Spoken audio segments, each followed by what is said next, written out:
From Interior Alaska's most trusted news source, this is the Fairbanks Evening News.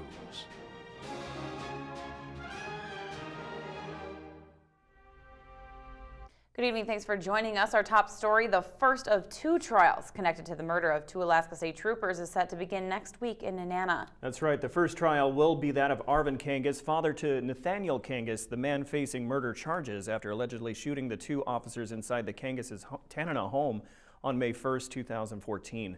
The elder Kangas faces a series of counts related to the homicide of Trooper Gabe Rich and Sergeant Scott Johnson.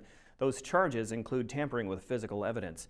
Kangas could serve up to 5 years on each of the 3 felonies. Court documents allege Arvin Kangas helped his son move the bodies of the slain troopers shortly after they were killed. Jury selection will begin Monday. We will cover the trial and we'll have more next week. Governor Bill Walker declared a state disaster in response to flooding that has made the Dalton Highway impassable.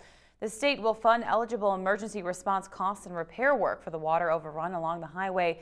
Beginning March 13th, the Sag River overflowed the Dalton between mile 390 and mile 405 in multiple locations, with the overflow level as much as 30 inches higher than the road in some areas. Now, the magnitude of the event continues to expand. The Department of Transportation and Public Facilities has made emergency repairs, conducted emergency protective measures, and created emergency drainage. Washington, D.C. came to Fairbanks today as Senator Dan Sullivan chaired a Senate subcommittee hearing on the Environmental Protection Agency's proposed Waters of the United States rule. Jamie Schwartzwald has more in this report.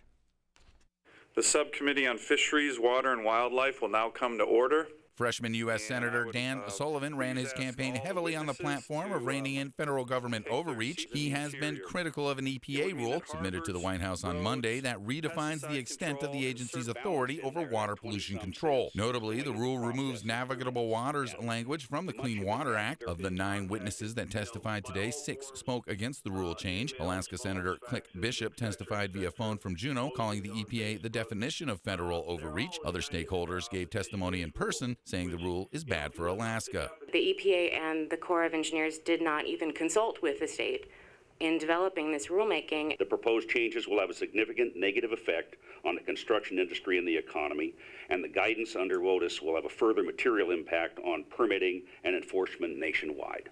I urge you in the strongest possible terms to confine EPA's authority to those navigable waters as was clearly intended by Congress when the Clean Water Act was passed. Those who spoke in favor of the rule were outnumbered 2-1. They claim the new rules will benefit the fishing industry by strengthening fish habitat and ensure safe drinking water in Alaska, further saying that the rule change is not an expansion of the agency's jurisdiction.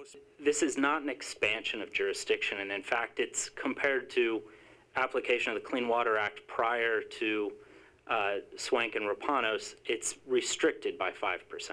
Sullivan disagrees, adding that expansion of the EPA's jurisdiction must receive congressional approval. This is a dramatic expansion, and even the Congressional Research Service has said it's a dramatic expansion. Even President Obama's own Small Business Administration has said, withdraw the rule. This would have huge impacts on small businesses. 6 teens will be charged as adults in a reportedly violent attempted robbery that occurred over the weekend. Patrick Genter, Tyler Mullins, Cy Thomas, Antoine Arazo, Harley Tweet, and Kyle Brown all face charges of felony first-degree robbery. According to court documents, the 6 teens attempted to rob the victim to obtain, quote, marijuana for Arctic Man. A sworn affidavit says the teenagers went to the victim's residence with a handgun, shotgun, and aluminum baseball bats in an effort to get the pot. The victim tried to defend himself with a knife, but says he was beaten with the bat. The 6 teens then fled, but troopers later stopped the vehicle they were in and were able to detain them. Each will be held without bail at Fairbanks Correctional Center. 4 University of Alaska Fairbanks students are in jail after allegedly causing over $20,000 in damage on campus. Jacob Kincaid, Storm Phillips, Xavier Santiago, and John Clancy are charged with burglary, theft, and criminal mischief. According to court documents, the 4 students were caught on video vandalizing vehicles in a fenced-in area called the Deer Yard at UAF. University police say vehicles, snow machines, and nearby buildings were all damaged. The group also allegedly stole items and stashed them at a so-called collection site, as well as their UAF dorm rooms. The 4 students are being held at Fairbanks Correctional Center on $5,000 bail. All right, when we come back, it looks like this year might be a bad year for wildfires, and tonight we'll show you how to get trained to fight those fires. All right. Crazy. In our weekly military report, a high-ranking military officer visited Alaska and had a lot of praise for the troops. These stories and more when we return. And welcome back. Ever hear the phrase, "don't play with fire"? Well, one North Pole man didn't get the memo. He's lighting piles of wood on fire and attempting to put them out with fire extinguishers. Reporter Ryan Grimes has the reason why in this story.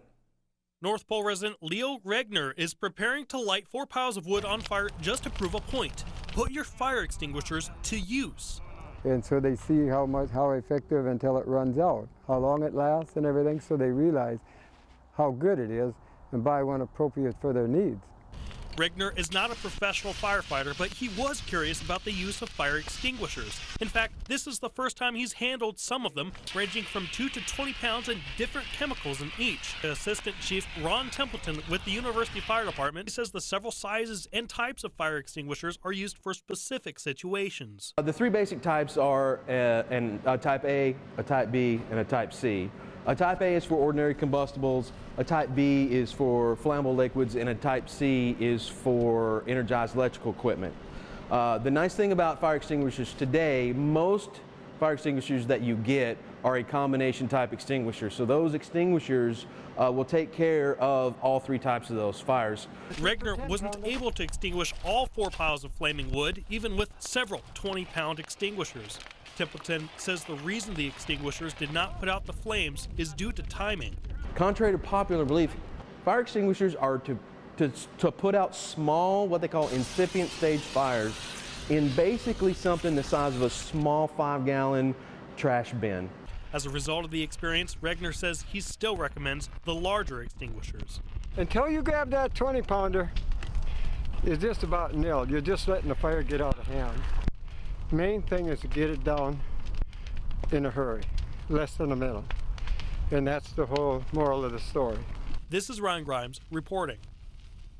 With temperatures warming and snow melting earlier than usual, all signs point to an early and potentially volatile wildfire season. Wildland fire officials recognize this approaching crisis and want to ensure that all individuals who are engaged in fighting wildfires are properly trained. This Saturday, the agency will offer the public the first of 6 classes that will train in all aspects of wildfire fighting, with the reward of a red card to those who qualify. Now, the card gives the holder permission to assist other agencies in fighting future fires. The red card is the entry level of any firefighter. You've got to take this training to gain any kind of employment on the fire line. They generally won't let anybody step foot on the fire in the fire environment unless you have one of these red cards. Anybody that's been in the industry has at one point taken this class.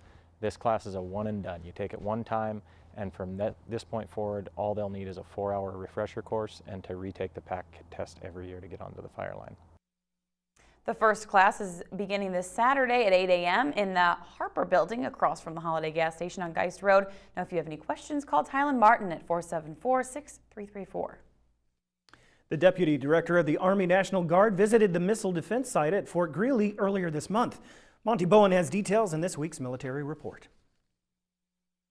Major General Judd Lyons visited with service members from the 100th Missile Defense Brigade and the Alaska Army National Guard's 49th Missile Defense Battalion. A couple of takeaways for me over the last couple of days here is, first and foremost, I'd say the incredible team effort that takes place here at Fort Greely, and the partnership between civilians that are working here and our soldiers that are working here. The 100th MDB is a multi-component brigade made up of active component Army and National Guard soldiers in Alaska, Colorado, and California. So this is an austere condition here, and yet everyone from specialist E4 up to lieutenant colonel civilians, the folks that are focused on families here and doing their best to provide for families in this environment has just been incredible. The 49th MDB, Alaska Army National Guard, provides physical security and defense of the missile complex, as well as trained missile defense operators who are also certified to operate the GMD system.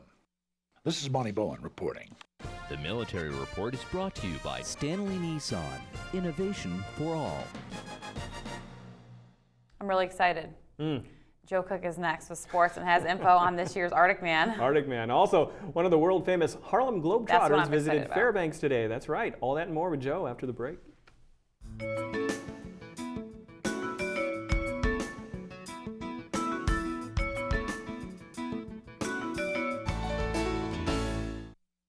Welcome back, Interior Alaska. Joe Cook here with your Wednesday Hump Day Sportscast. This event is one you can only see in the 49th state. How does high speeds on skis in the mountains sound? Sprinkle in some snow machines, add some steep slopes, and add a dash of danger, and you have the Arctic Man. This weekend is the 30th year of the Arctic Man, and there will be almost 50 competitors in this year's field. Last year, the Interior was in the winner's circle. North Pole's Ashley Exhelm won the women's ski event, and James Scott took men's snowboard. Ashley Nikolai of Fairbanks won women's snowboard as a rookie. Now, according to officials, there are extra parking spaces, so you don't need to reserve anything or call. You can just ride up and get a spot, but come prepared. There will be no gas or diesel available this year, so bring a gas can or two. This year's main event race is set for Friday at 11 a.m., the 30th Voodoo in the Hoodoo. We'll have a full report coming in the Saturday edition of the Fairbanks Evening News. Race director Howie Thies highlights what you'll need to look out for in this year's event. Probably about 7 or 8 Olympic players from Czechoslovakia, Australia, Canada, they're from all over. They've always been wanting to do it, and they finally got the opportunity to make it happen. 2.5 foot of snow in the last 2 days, and the sun's out today, and we're ready to rock and roll. So if you want to ride, and you haven't seen snow all winter, this is the place to come. Maybe, just maybe, the Nanac Cross Country team could be starting something that we may see on a regular basis. This past Saturday, the Nanacs competed in Seattle, Washington for the University of Puget Sound's Shotwell Invitational. It's the first time in program history the cross-country team traveled for a collegiate track meet. A number of Nanacs set personal records on the track. Dorothy O'Donnell out of West Valley placed third in the 1,500 and 5,000 meter races, setting PRs in both races. O'Donnell ran 4 minutes 48.23 seconds in the 1,500 and 18:16 in the 5K. Grace Weller ran a PR in the 1,500 and Kaylee Stryker did so in the 5K. Keegan Rankin, a former Lathrop Malamute, led the Alaska men's team, placing 5th overall in the men's 5,000 meter race. He finished in 15 minutes 44 seconds for his PR. And rookie Lion Kopsek out of Colony followed up with another PR, and he was 17th overall. One of the Harlem Globetrotters made an appearance in Fairbanks today. They will entertain the Interior this Sunday at the Carlson Center, but today one Globetrotter gave some kids something to remember other than basketball tricks. Here's more. University Park Elementary students were surprised by a special guest this afternoon. Slick Willie Shaw of the Harlem Globetrotters visited the kids to teach them some basketball moves, as well as their ABCs. Those aren't just letters, they're an acronym for the ABCs of bullying prevention, the reason Shaw came to the school. We all know bullying is something that's really going on in our youth. So what the Harlem Globetrotter did was we teamed up with another organization called the National Campaign to Stop Violence, and we came up with a program called ABCs, a Bullying Prevention Program. A stands for action, B stands for bravery, and C stands for compassion. By using those 3 letters and those 3 words, they can help prevent bullying from happening in their schoolyards and in their communities. Shaw put on a show. Students were engaged and had fun as they saw their fellow students do some Globetrotter tricks and even witnessed one of their teachers get down. Even with all the excitement, one of the things Shaw emphasized was able to stick with the kids. What'd you learn about today's program with Globetrotter? That bullying is definitely not cool and people shouldn't do it. Well, I think that someone like him is making a message, and so people will want to follow his example. Yeah, I think the anti-bullying message was really good, and it was a fun way for the kids to hear it. It's not my first time in Alaska, not my first time in Fairbanks. I'm ready to have a good time. I want everybody to come out this Sunday on the 12th and have a great time. You know, the game lasts 4 quarters, but the memories last a lifetime. Slick also stopped by the Fairbanks Morning News to visit J.R. Lewis. Here's a little preview. So what is it that now brings you to Fairbanks? What is this show all about? Well, this year we're bringing to Fairbanks our 2015 Washington Generals Revenge World Tour. We haven't played the Washington Generals in over 5 years. A lot of people may not know this, but the last time we lost to the Generals is 1971. You can catch part 1 of this special visit to the Fairbanks Morning News with J.R. Lewis on Thursday, and part 2 will be on Friday morning. Well, you'll see more of this.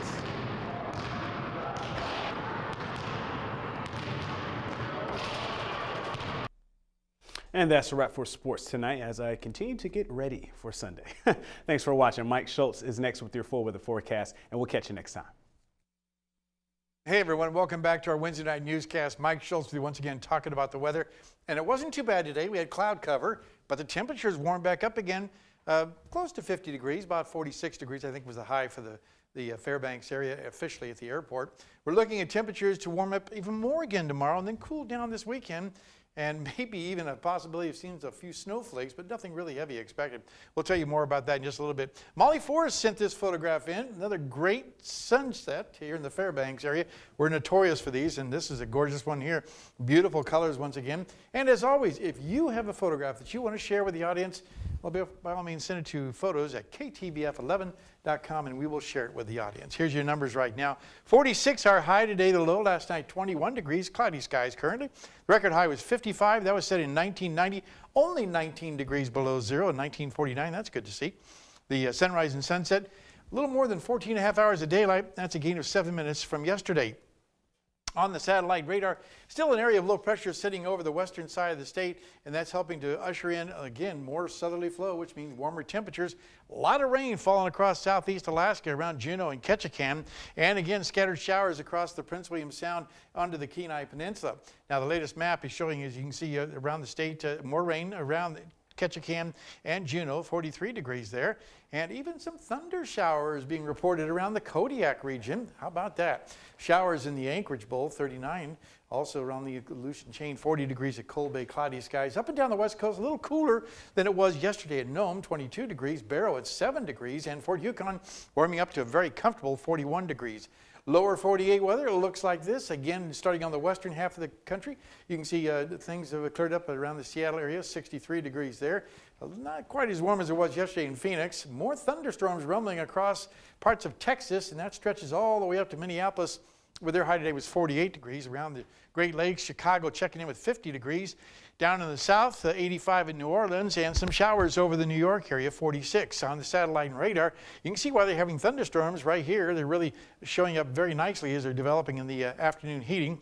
And then more activity moving across the Great Lakes and over the northeast. Out to the west, things are starting to clear up quite a bit. In fact, we had showers yesterday. They're out of the picture now, and it looks like pretty good weather for the west coast. Unfortunately, it's dry, which is going to mean more drought conditions. Now, over the southeast tomorrow, it looks like severe storms once again over parts of Texas into Arkansas and Missouri, with warm and humid conditions over the deep south, and thunderstorms also possible around parts of Georgia, including the Masters golf tournament, so that'll be interesting. And as far as the overall outlook, well, the jet stream has moved a little further to the north, so not nearly as threatening as it was before. It's still bringing warm temperatures to the south, and like I said, scattered thunderstorm activity all the way into the weekend, the way it looks right now. All right, let's head on back to Alaska for tomorrow in the northern sections.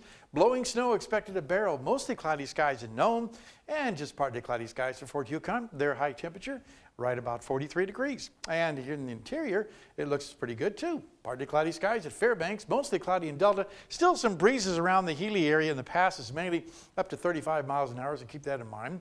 Over southeast Alaska, yep, the rain is going to continue. Rainy at Juneau with strong winds, along with more rain in the Ketchikan region, and temperatures close to 50 degrees. Over the southwest part of the state, looks like snow showers at Cold Bay, rain and snow at Bethel, and rain showers expected for Kodiak once again. And down around the Anchorage Bowl, well, we're looking at rain showers at Anchorage and Homer, periods of light snow for Valdez. Okay, time once again for our kids' weather. All this week we're talking with the young folks there at Arctic Light Elementary School. Tonight, here's a young lady with an interesting question that may not pertain to Alaska, but some other places if you go down south.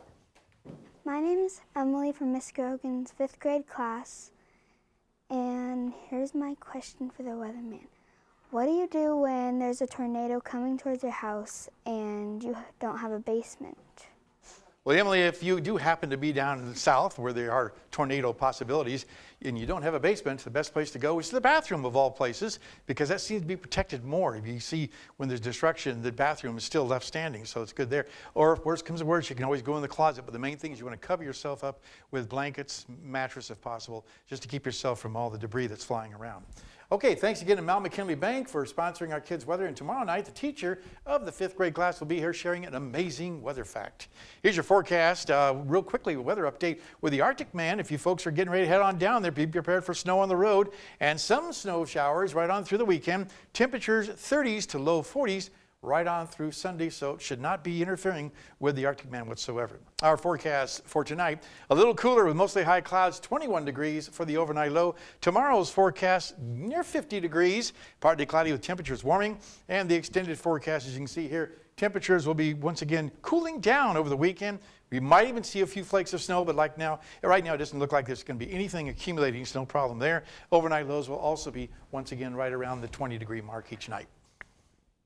Okay. I want to say something about Joe Cook's. Was that just like the 2 best shots, or like are you? Oh, there's plenty. No, I got Okay. plenty of. He's good got shots game. there. Right. I can tell you that. Right He's now. on Yeah. fleek. I'm Gotcha. looking forward to watching him play in the Globetrotter game. All right. Yeah, we'll try. All right, we have run out of time, so that will do it for our broadcast. We'll see you back here at 11. Good night.